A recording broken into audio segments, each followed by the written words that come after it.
Bulletin की शुरुआत हम करने जा रहे हैं। इस समय हरियाणा कांग्रेस में जो खलबली मची है पूरे प्रदेश में सुनाई दे रही है। आला कमान के पास अब हरियाणा कांग्रेस में गुटबाजी का शोर जा पहुंचा है। जी हां, अब रात के समय कांग्रेस अध्यक्ष खड़गे से रणदीप सुरजेवाला, कुमारी शैलजा की मुलाकात देखने को मिली। मुलाकात के बाद हरियाणा की राजनीति में और उबाल देखने को मिला है। अब पार्टी के दिल्ली दरबार में सुरजेवाला और शैलजा ने शिकायत की है। कांग्रेस अध्यक्ष मल्लिकार्जुन खड़गे से मुलाकात की और शिकायत भी साथ ही साथ कर दी। भूपेंद्र हुड्डा की कार्यप्रणाली पर सवाल उठा दिए गए। प्रदेश में कांग्रेस कार्यकर्ता परेशान हैं। असली कांग्रेसियों की अनदेखी हुई है। कई जिलों में नियुक्त किए गए प्रभारियों से कांग्रेसी कार्यकर्ता परेशान हैं। ये बात शिकायत में कही गई है। ओरिजिनल कार्यकर्ताओं को दरकिनार किया जा रहा है, यह सुरजेवाला ने कहा। और साथ ही सुरजेवाला कहते नजर आए कि हरियाणा कांग्रेस जीत रही है, लेकिन कुछ लोग कांग्रेस में बिखरावट पैदा करना चाहते हैं, कांग्रेस की जीत में खलल डालना चाहते हैं। यह बात रणदीप सुरजेवाला ने कही है। यही बात कुमारी शैलजा, किरण चौधरी ने भी कही कि हरियाणा में कांग्रेस जीत रही है, लेकिन कुछ लोग इस जीत को हजम नहीं कर पा रहे। कांग्रेस अध्यक्ष मल्लिकार्जुन खड़गे से कल मुलाकात हुई है। राजधानी दिल्ली तक अब इस गुटबाजी का शोर, इस अंतर कलह की जो आवाज है वो दिल्ली स्तर पर गूंजती नजर आ रही है।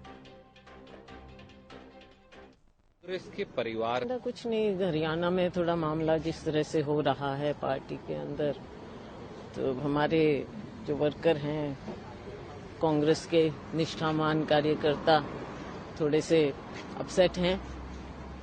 तो उस चीज़ को लेकर हमें लगा कि हम अपने राष्ट्रीय अध्यक्ष के सामने अपनी बात, उनकी बात रखें कि जिस प्रकार से हरियाणा में पिछले दिनों से जो काम चल रहा है और जो जिस प्रकार के प्रभारी लगाए गए हैं जिलों में, तो स्वाभाविक है जो जेन्युइन कांग्रेसमैन हैं उनमें थोड़ी नाराजगी और थोड़ी मायूसी आती है। तो उस हिसाब से हो रहा है। कुछ बाहर के प्रभारी हैं जो जाकर वहाँ पर जिस तरह की बातें कर रहे हैं, तो वो कांग्रेस को मजबूत करने वाली बात नजर नहीं आ रही। तो कार्यकर्ताओं में एक रोष तो पैदा होता है। तो वो जो भी बात, मैं शैलजा जी आज उन्हीं कांग्रेस के ओरिजिनल कार्यकर्ताओं की वेदना, उनकी तकलीफ, उनकी पीड़ा, जिस प्रकार से उनको दरकिनार किया जा रहा है, उसकी चर्चा अध्यक्ष जी से करने आए हैं। हमने अपनी बात पूरी तरह से उनके समक्ष, संगठन महासचिव जी के समक्ष रखी। परिवार की चर्चा परिवार में ही होगी, उससे बाहर उससे ज्यादा चर्चा करना उचित नहीं। पर जिस प्रकार से एक ऐसा प्रांत जो कांग्रेस जीत रही है, एक सोची समझी रणनीति के तहत कुछ लोग उस प्रांत में बिखराहट पैदा करना चाहते हैं, वो कदापि स्वीकार्य नहीं हो सकता। कांग्रेस के राष्ट्रीय अध्यक्ष तो अभी फिलहाल चर्चा की शुरुआत करेंगे। इस चर्चा में हमारे साथ बीजेपी प्रवक्ता रमन मलिक जुड़ चुके हैं, प्रवक्ता बीजेपी से, और कांग्रेस प्रवक्ता केवल ढींगरा हमारे साथ लाइव जुड़ चुके हैं। स्वागत है आप दोनों का हरियाणा न्यूज पर सर। और साथ ही इस चर्चा में अमित तिवारी पॉलिटिकल एडिटर हमारे साथ लाइव जुड़ चुके हैं।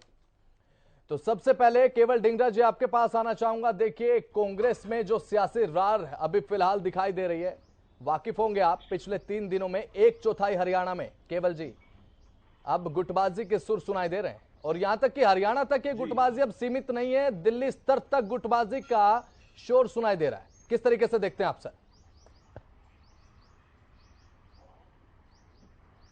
देखिए जी, वर्करों का उत्साह गुटबाजी नहीं होती है। वर्करों को अगर अपने नेता के उसके ऊपर नारे लगाते हैं या अपने नारा जिंदाबाद का लगाते हैं, तो उसको गुटबाजी नहीं हम कह सकते। ठीक है। हाँ, अगर नेता जो है वो इस तरह की बात मीडिया में आके रखें, उसको हम गुटबाजी कह सकते हैं। अच्छा, जहां तक नेताओं की बात है और जो वर्करों की बात है, वर्करों ने तो नारे जोश में लगाए, वो अलग बात है। जहां तक सवाल ये है कि वो बात रख रहे हैं, तो वो बात ये रख रहे हैं कि क्या हो रहा है। तो उसके मामले में सीधी शब्दों में बात ये जो टिकटों की चल रही थी, वो तो ये थी कि 2019 के अंदर जो हमारे इलेक्शन हुआ था, हाँ, उसमें किस आदमी ने किसकी जिम्मेवारी ली थी और किसको कितनी टिकट्स मिली थी और कितने लोग जीते, कितने हारे और किसकी जिम्मेवारी थी, इसका आकलन होना चाहिए। और इसका आकलन अगर हाईकमान के पास जाता है और हाईकमान इस बात का आकलन करती है कि 2019 में हम क्यों नहीं जीते, क्या रीजन था, क्या कारण थे, कौन सी सीटें थी, किसकी जिम्मेवारी थी, कौन से इलाके में और कौन लोग नहीं जीत पाए, तो सारी बात खुल करके बाहर आ जाती है। और दूसरी बात ये भी है साथ साथ जो शैलजा जी ने भी अपनी बात रखी, उन्होंने कहा कि प्रवेशक बाहर से लगाए गए थे। देखिए, एआईसीसी अपना काम करती है, एआईसीसी को अपना काम जो जिस खूबी से कर रही थी, हमारे जो प्रभारी जी हैं दीपक बाबरिया जी, उन्होंने प्रवेशक जो उनके नीचे नियुक्त हुए थे वो लोकसभा के और जिलेवार जो मीटिंगें ले रहे थे, बिल्कुल। अब उनमें उनको बाहर से लाए या कहां से भी लाए, प्रवेशक तो कांग्रेस ही थे ना, ठीक है, और वो कांग्रेस की ही मीटिंग्स ले रहे थे। अब मायूसी कैसे आती है ये मैं कह नहीं सकता, अब ये तो एआईसीसी इस बात पे संज्ञान लेगी। दूसरी बात रणदीप सुरजेवाला जी ने भी रखी, उन्होंने कहा कि परिवार की चर्चा बाहर नहीं हो सकती, तो फिर मीडिया में चर्चा नहीं होनी चाहिए, फिर वो अंदर ही चर्चा होनी चाहिए। आप मीडिया में बयान भी दे रहे हैं और ये भी कह रहे हैं कि बाहर चर्चा नहीं होनी चाहिए। आपने खड़गे जी से मिलना है, उनके साथ बात होनी चाहिए थी, ये तो बिल्कुल ठीक बात है, हर आदमी का अधिकार है, लेकिन वही बात अगर आप मीडिया में रख रहे हैं तो मुझे लगता है कि हाईकमान इस बात को देख रहा होगा कि कौन मीडिया में रख रहा है, कौन से वर्कर किसके तहत नारे लगा रहे हैं, किसके उपलक्ष्य में लगा रहे हैं, किसके अगेंस्ट लगा रहे हैं, वो सारी चीज चर्चा में है। उसको हाईकमान संज्ञान लेगा और संज्ञान लेके वो सारी चीज सामने आएगी, क्यों कर रहे हैं इस तरह से। कहा जा रहा है केवल जी कि बाप बेटे की राजनीति नहीं चलने देंगे, बाप बेटे की राजनीति नहीं चलने देंगे, इसके क्या मायने देखते हैं? क्योंकि देखिए, विपक्ष आपके समक्ष जितने भी कार्यक्रम हुए उसमें ना तो अभी तक कुमारी शैलजा, ना किरण चौधरी, ना रणदीप सुरजेवाला कोई नजर नहीं आया, इस पर क्या कहेंगे आप? नहीं, देखिए, प्रवेशक जो लगाए गए वो तो हाईकमान के द्वारा लगाए गए, उसमें कोई ना बाप ना बेटा ना कोई इस तरह की कोई चर्चा, ये तो गलत तथ्य और गलत बात है। कोई किसी के अगेंस्ट, किसी के हक, किसी के उसकी बात नहीं थी यहाँ पे। प्रवेशक हाईकमान के द्वारा लगाए गए हैं और उन्होंने ये खुद बात कही रणदीप सुरजेवाला जी ने कि परिवार की चर्चा परिवार के अंदर होनी चाहिए, तो फिर मीडिया में क्यों आई? ठीक है, सवाल तो ये है।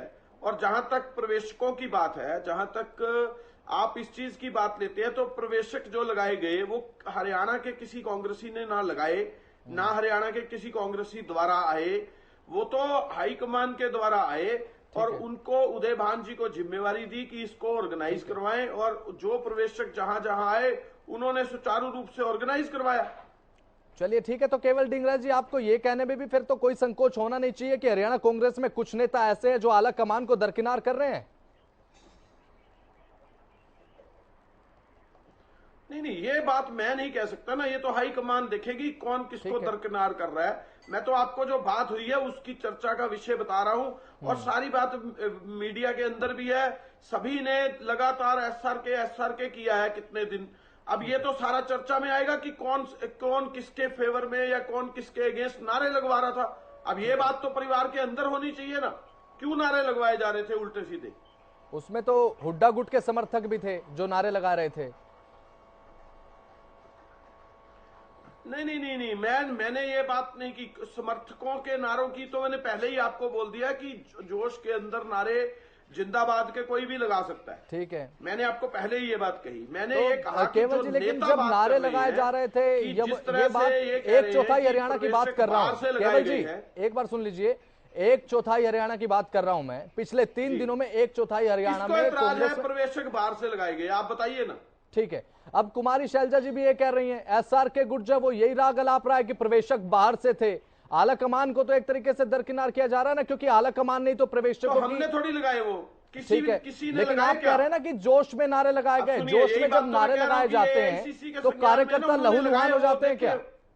कार्यकर्ता लहूलुहान होते नजर आए केवल जी कांग्रेस के, चाहे वो कोई लहूलुहान नहीं हुआ, बिल्कुल लात घुसे चले, कोई लहूलुहान नहीं हुआ, ये गलत बात है। कोई नहीं, बिल्कुल लात घुसे चलते नजर आए। केवल जी, लौटूंगा आपके पास, हमारे साथ इस तरह की बात नहीं हुई। बीजेपी प्रवक्ता भी हमारे साथ जुड़े हुए हैं, रमन मलिक जी, कांग्रेस की गुटबाजी जग जाहिर हो रही है, किस तरीके से देखते हैं 2024 को लेकर, क्योंकि ये बात कही जा रही है कांग्रेस की तरफ से कि बीजेपी के सामने कांग्रेस एक बहुत बड़ा हर्डल है। नहीं, देखिए, इस प्रकार की कोई बात नहीं है कि ये हर्डल है। अच्छा, अगर हर्डल होते तो किसी लायक होते, ठीक है, ना ये 3 में ना 13 में, तो मैं इनको इतना ज्यादा नहीं समझता कि इनके लिए कोई भी टेंशन लेने की आवश्यकता है। ठीक है, लेकिन हाँ, इतना जरूर है कि लोकतंत्र के लिए ये दृश्य अच्छे नहीं है जी। कल भी इस चर्चा पे डिबेट हो रही थी और मैं तब भी यही चीज बोल रहा था कि अभी केवल ढींगरा जी होते तो वो एक ही चीज बोलते कि कांग्रेस मजबूत हो रही है और कांग्रेस अगली सरकार बनाएगी। बेशक सर फूट जाए, लेकिन कांग्रेस अगली सरकार बनाएगी। अच्छा, जिस प्रकार से आपको याद होगा, गोहाना की रैली में अशोक तंवर का सर फूटा था। अच्छा, उस समय भी यही बोलते थे ये लोग कि ये अगली सरकार तो हम ही बना रहे हैं। वो एक जो खुमारी है, वो पता नहीं किस चीज की खुमारी है, लेकिन बहरहाल बात इतनी है कि अगर सब कुछ ठीक होता तो धुआं ना उठता, और धुआं उठा है तो कहीं ना कहीं चिंगारी है। तो वो तो बात स्पष्ट सामने है ही है। बड़ी बात यहाँ पे ये आती है कि आज के समय पे यहाँ पे कांग्रेस में अगर हम देखें तो जितने विधायक आज के समय बैठे हैं उनमें से मात्र अगर कोई देखा जाए तो मोटा मोटा कोई 11-12 विधायक जो हैं वो कांग्रेस के बाकी सारे फैक्शंस को मिला के उनके समर्थन और हुड्डा गुट के समर्थन से, तो कांग्रेस माइनस हुड्डा और हुड्डा कांग्रेस को मिला दिया जाए तब वो 12-13 विधायक बने हैं। अगर इसमें से एक खटक हट जाता है तो ये बिल्कुल अलग ढलक गिनती नजर आएगी। उस समय अगर मैं इसमें से कांग्रेस हुड्डा साहब का ग्रुप निकाल दूं तो शायद इनेलो और आईएनसी इंडियन नेशनल कांग्रेस बराबर बैठे होंगे और हुड्डा साहब अपना अलग एक दल बना के देख सकते हैं। मतलब आप समझते हैं कि कांग्रेस से कोई चुनौती नहीं है आपके सामने? वैचारिक डिबेट है, ये वैचारिक डिबेट के लिए है। लेकिन मुख्य विषय जो है वो ये है कि डेमोक्रेसी के अंदर जब साइमन गो बैक की तरह नारे लगते हैं पर्यवेक्षकों के लिए और उसमें कांग्रेस अध्यक्ष, चाहे वो प्रदेश के अध्यक्ष हों और चाहे वो राष्ट्रीय अध्यक्ष हैं, उनको भी हाईकमान की तरफ देखना पड़ेगा, तो आपको पार्टी के अंदर की डेमोक्रेसी की हालत भी पता लगती है, पार्टी की एक विचारधारा भी पता लगती है और उसके अलावा जो वो अध्यक्ष हैं दोनों, चाहे वो प्रदेश के हों या देश के हों, उन दोनों की हैसियत भी पता लगती है। ठीक है रमन मलिक जी, आपने कहा कि कांग्रेस कोई बहुत बड़ी चुनौती नहीं है आपके लिए, लेकिन 2019 में जब विधानसभा चुनाव के नतीजे सामने आए तो कांग्रेस का तो जनाधार बड़ी तेजी के साथ बढ़ा, आपको गठबंधन के साथ सरकार बनाने की जरूरत आन पड़ी थी। देखिए, उसमें हमने विवेचना करी और हमने कहाँ गलतियां करी थी इसका आभास हमको है। ऐसा नहीं है कि हम 75 बार नहीं जा सकते थे, हम जा सकते थे। हमारी जो गलतियां हुई हम उस पर काम कर रहे हैं। चौधरी ओम प्रकाश धनखड़ जी ने बड़े सुचारू रूप से, बहुत अच्छे तरीके से, जहां जहां कुछ कमी रही थी जिसकी वजह से वो डिजायर्ड रिजल्ट नहीं था, क्योंकि अगर आप ध्यान से देखें तो कोई 18 सीटें थी जिसमें 10,000 से नीचे वोट जो हैं उसका फर्क था या 5,000 से नीचे वोटों का। तो मेरा कहना इतना है कि इस बारी जिस प्रकार से वो चुनाव खत्म होने के उपरांत जब चौधरी ओम प्रकाश धनखड़ जी ने बागडोर संभाली, उसके बाद उन्होंने जिस तरह से फेरबदल करे और संगठन को और पहना और मजबूत करा है और नीचे तक पहुंचाया है, मेरे को नहीं लगता कि इस बारी ना किसी सहारा की जरूरत होगी और ना ही किसी की और की जरूरत होगी।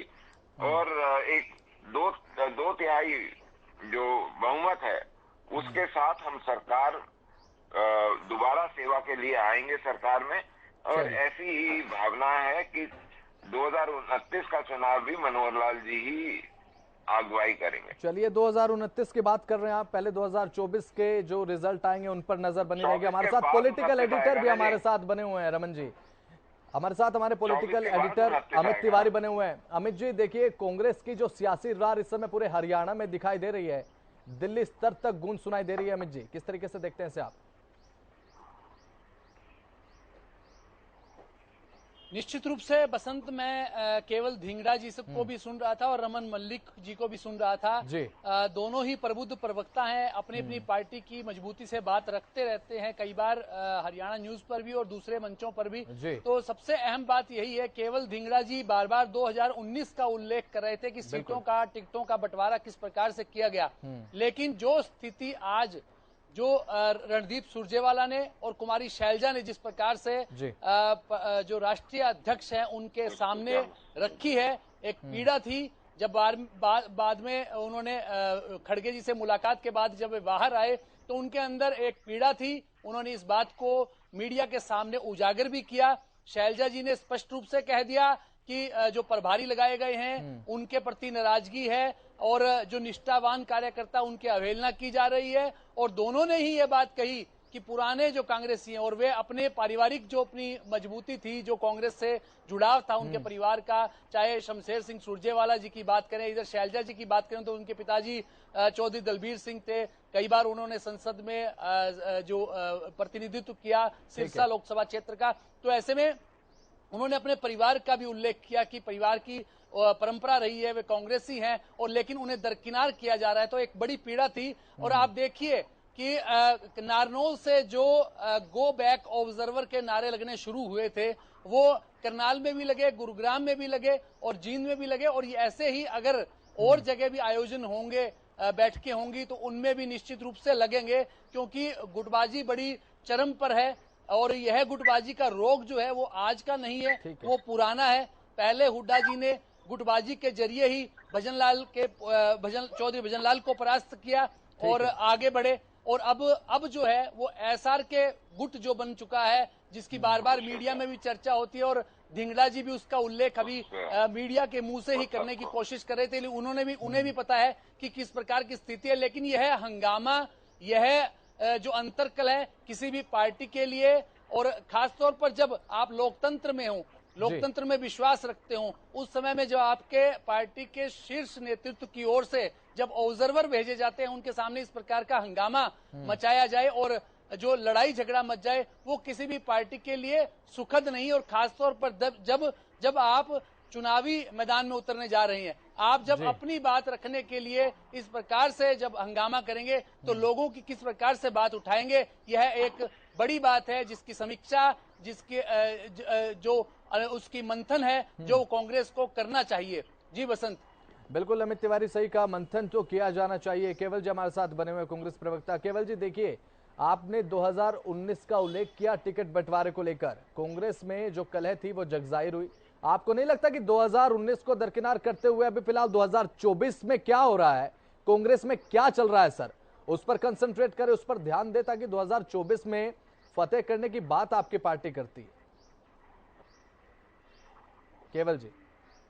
नहीं, मैं ये कह रहा था कि 2019 में हमारे प्रदेश अध्यक्ष शैलजा जी थे, और उस समय जो टिकटों की बात हुई थी, उस समय जिन की ड्यूटी एआईसीसी के द्वारा और प्रधान जी शैलजा जी के द्वारा लगाई गई थी, और कितने टिकटों के उम्मीदवार थे और कहां कहां किन नेताओं की ड्यूटी थी जितवाने के लिए, और कितने जीते और कौन से कैंडिडेट कहां से आए जी, इस बात का आकलन हाईकमान कर रही होगी, और यही बात उन्होंने पूछी है। और इस बात का आकलन जब होगा तो मुझे लगता है पिक्चर ज्यादा क्लियर हो जाएगी।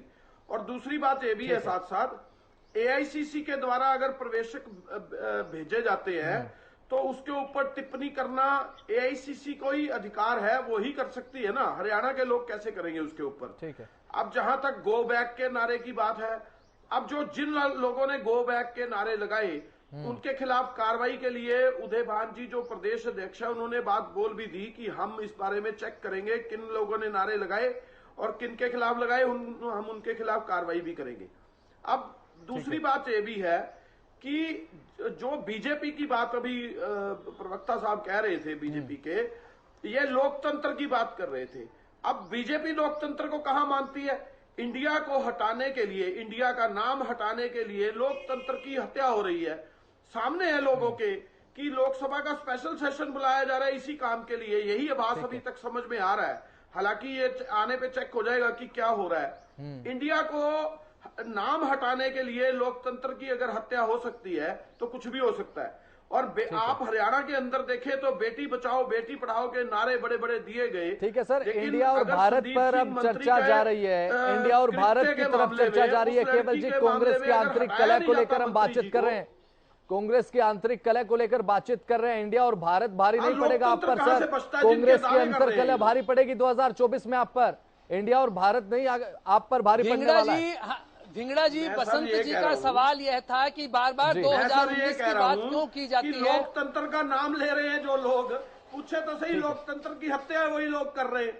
चलिए ठीक है, ले रहे हैं लोकतंत्र का, वही हत्या कर रहे हैं लोकतंत्र की और वही नाम ले रहे हैं। बिल्कुल बिल्कुल। दूसरी बात मैं ये कहना चाहता हूँ, जहां तक कांग्रेसी या कार्यकर्ताओं का सवाल है, सब अपने अपने जोश में नारे लगाते हैं, लेकिन हाईकमान सारी चीज के ऊपर संज्ञान ले रहा है क्योंकि हमारा कुनबा बढ़ रहा है। ठीक है, हमारा कुनबा इसलिए बढ़ रहा है कि भाजपा का लोकतंत्र जो है वो फेल हो गया है।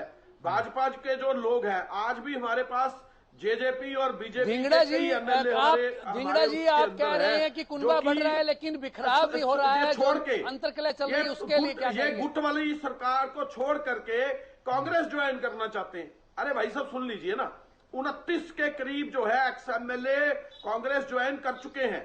वो कई इंडिपेंडेंट हैं, कई बीजेपी के हैं, कई जेजेपी के हैं, कई अदर लोग हैं, वो ज्वाइन कर चुके हैं। और अभी मैं आपको ये और बता देता हूं कि हमारे संज्ञान में बीजेपी और जेजेपी के कई एमएलए भी हैं जो ये चाह रहे हैं कि कांग्रेस ज्वाइन की जाए, तो हमारे साथ संपर्क में है ना, इसलिए मैं आपको बता रहा हूं कि कांग्रेस आ रही है और भाजपा जा रही है। चलिए देखने की बात होगी 2024 में, बात तो खैर भविष्य घर में है। बहुत बहुत शुक्रिया केवल जी, कांग्रेस की तरफ से जुड़े आप। रमन मलिक जी बहुत बहुत शुक्रिया आपका। अमित तिवारी बहुत बहुत शुक्रिया आपका, जुड़े आप, चर्चा का विषय विस्तार से जनता के सामने रखा। तो अभी फिलहाल कांग्रेस की जो गुटबाजी है वो जग जाहिर है। हालांकि अब कांग्रेस प्रवक्ता की तरफ से हालांकि कहा गया कि कोई गुटबाजी तो नहीं है। फिलहाल देखने की बात होगी 2024 में कांग्रेस का दावा कितना सटीक साबित होता है, क्योंकि दावा कांग्रेस की तरफ से किया जा रहा है कि सरकार बनाएंगे 2024 में, लेकिन स्थिति उलट नजर आ रही है।